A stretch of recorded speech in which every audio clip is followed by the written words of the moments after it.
3 जुलाई 2023 को ताजपुर थाना में मुरवा मंदिर परिसर में एक शादी समारोह चल रहा था। उस शादी समारोह में हर्ष फायरिंग के दौरान एक लड़के की मौत हो गई थी। इनफैक्ट उसे हर्ष फायरिंग नहीं कहा जाएगा, एक लड़के की गोली लगने से मौत हो गई थी। बहुत ही आश्चर्यजनक बात ये हम लोगों को समझ में आई है कि जब ये घटना हुई तो वहाँ पर काफ़ी लोग थे, मीडिया के लोग भी जानते ही हैं, घटनाओं को तुरंत रिपोर्ट हम लोग करते हैं। लेकिन ये बहुत आश्चर्यजनक तरीके से एक ऐसी घटना देखेगी जिसमें एक व्यक्ति की, एक लड़के की गोली लगने से डेथ हो जाती है और उसके बाद ना सिर्फ पूरा समाज और परिवार बल्कि आसपास के किसी लोगों ने और मीडिया के माध्यम से भी कहीं पर कोई सूचना नहीं आती। और इस लड़के का परिवार जो है, चूँकि इसके परिवार जो हैं बड़े गरीब थे और इन लोगों ने आसपास जब देखा कि सेम ही कम्युनिटी के लोग हैं तो उन पर सामाजिक प्रेशर भी था, तो उन लोगों ने अपना किसी को रिपोर्ट तक नहीं किया मैटर और शव का दाह संस्कार भी कर दिया था। 3 तारीख से लेकर 23 तारीख तक 20 दिन तक इस घटना की कोई भनक नहीं थी पुलिस को भी और किसी को भी कि ऐसी कोई घटना घटी है। कहीं पर भी इसको मीडिया के द्वारा भी नहीं उठाया गया था। लेकिन हम लोग एक अन्य केस का उद्भेदन करने के प्रयास में कुछ अपराधियों के पीछे हम लोग लगे हुए थे। उसमें जब कुछ अपराधी के बारे में हम लोगों को पता चला तो जब उनका टेक्निकल एनालिसिस हुआ तो देखा गया कि वो इस मंदिर परिसर में शादी समारोह जो 3 तारीख को था वहाँ गए हुए थे। जब इनसे जाने का वहाँ औचित्य पूछा गया और वहाँ फिर हम लोगों ने जब पता चला कि ये हथियार लेकर वहाँ क्यों गए थे तो स्पष्ट हुआ कि वहाँ पर इस दिन इन्हीं लोगों के हथियार से एक लड़के की डेथ भी हो गई थी।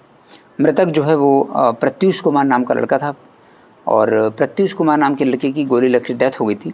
तो इस घटना में हम लोगों ने घटना का उद्भेदन नहीं, पहले तो घटना का ही पता लगाया जो कि किसी ने नहीं बताया था। घटना का पता लगा और फिर घटना का उद्भेदन भी किया गया है।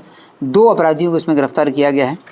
पीयूष चौधरी इसमें एक अपराधी है जिसके पास और साथ ही छोटू सम्राट, किशन कुमार उर्फ छोटू सम्राट, ये दोनों कोबोली राम गाँव के रहने वाले हैं। इन लोगों से जब पूछताछ हुई तो इनके पास से हथियार भी बरामद हुआ। इन लोगों ने बताया कि इनके पास एक देसी पिस्टल था जिसको लेकर के ये खुदनेश्वर मंदिर परिसर के अंदर गए हुए थे और इनके ग्रामीण के रिश्तेदार के यहाँ शादी थी तो उसी शादी को अटेंड करने के लिए गए हुए थे। तीनों दोस्त आपस में थे, मृतक और बाकी 2 साथी भी थे और ये लोग वो पिस्टल को आपस में खोल जोड़ करने का प्रयास कर रहे थे और एक दूसरे को दिखा रहे थे।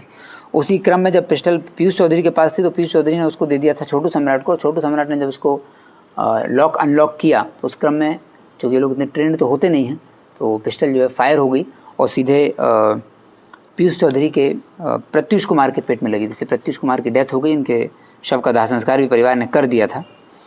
गिरफ्तारी के बाद जब हम लोगों ने जब पता लगा कि ऐसी घटना हुई थी तो वादी के जो मृतक थे उनके परिजनों से संपर्क किया तो परिजनों ने घटना को स्वीकारा कि हाँ ये घटना हुई थी, लेकिन सामाजिक दबाव में और अन्य के कारणों से उन्होंने घटना को कहीं रिपोर्ट नहीं किया था। तो फिर FIR दर्ज कर ली गई है परिजनों के बयान पर ही और इन दोनों लड़कों से पूछताछ, दोनों लड़कों ने अपनी संलिप्तता भी स्वीकार की है। इनका उद्देश्य मारने का नहीं था, लेकिन ये पिस्टल को कैरी कर रहे थे और खोल जोड़ कर रहे थे, उसी में चूक से गोली लग गई थी। तो दोनों को गिरफ्तार कर लिया गया और जेल भेजा जा रहा है। इनके जिस पिस्टल से घटना हुई थी वो पिस्टल बरामद है और 7.65 mm के 8 जिंदा कारतूस और 3 मोबाइल से बरामद हुए हैं। इस घटना के खुलासे में SHO ताजपुर और SHO बंगरा ने सराहनीय कार्य किया है।